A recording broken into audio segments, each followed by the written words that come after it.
What is JavaScript doing on your page? Here we'll actually start looking at some code, and while doing so, explore what actually happens when you run some JavaScript in your page. Let's briefly recap the story of what happens when you load a web page in your browser. First, talk about in our How CSS Work article. So here you have the CSS article link. When you load a web page in your browser, you are running your code, the HTML, CSS, and JavaScript, inside an execution environment, the browser tab. This is like a factory that takes in raw materials, the code, and outputs a product, the web page. So here we see this picture. So we have the HTML, the CSS, and the JavaScript. Those would be the raw materials, the code, and then we have the web page. That would be the output. So a very common use of JavaScript is to dynamically modify HTML and CSS to update a user interface via the Document Object Model API, as mentioned above. Note that the code in your web document is generally loaded and executed in the order it appears on the page. Errors may occur if JavaScript is loaded and run before the HTML and CSS that is intended to modify. You will learn ways around this later in this article in the script loading strategy section. So you have a link for the script strategy section. We have the browser security. Each browser tab has its own separate bucket for running code, and these buckets are called execution environments in technical terms.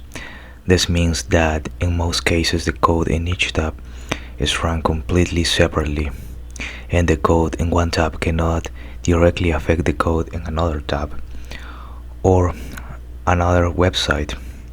This is a good security measure. If this were not the case, then pirates could start writing code to steal information from other websites and others such as bad things. Note, there are ways to send code and data between different websites, tabs in a safe manner, but these are advanced techniques that we won't cover in this course. JavaScript running order. When the browser encounters a block of JavaScript, it generally runs it in order from top to bottom. This means that you need to be careful what order you put things in. For example, let's return to the block of JavaScript we saw in our first example. So I have it here in my JavaScript folder. I think it was basic. So we open it, and with the terminal we type in code space dot, and okay, yes, we are here. Okay, see, we have the cons para see equal sign document that query selector. We are targeting the paragraph. Here we are selecting a text paragraph, line 1. So here, line 1. Here we are selecting a text paragraph, line 1, then attaching an event listener to it, line 3.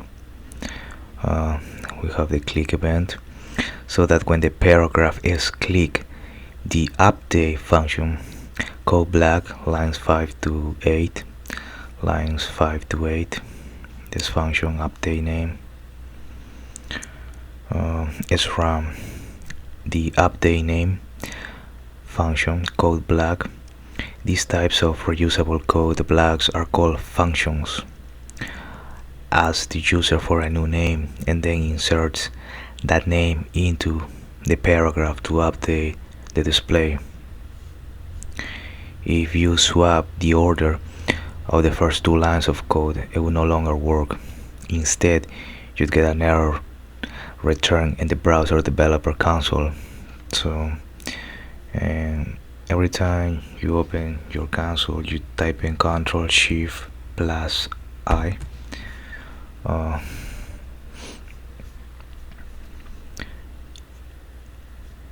type error.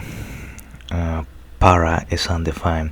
This means that the para object does not exist yet.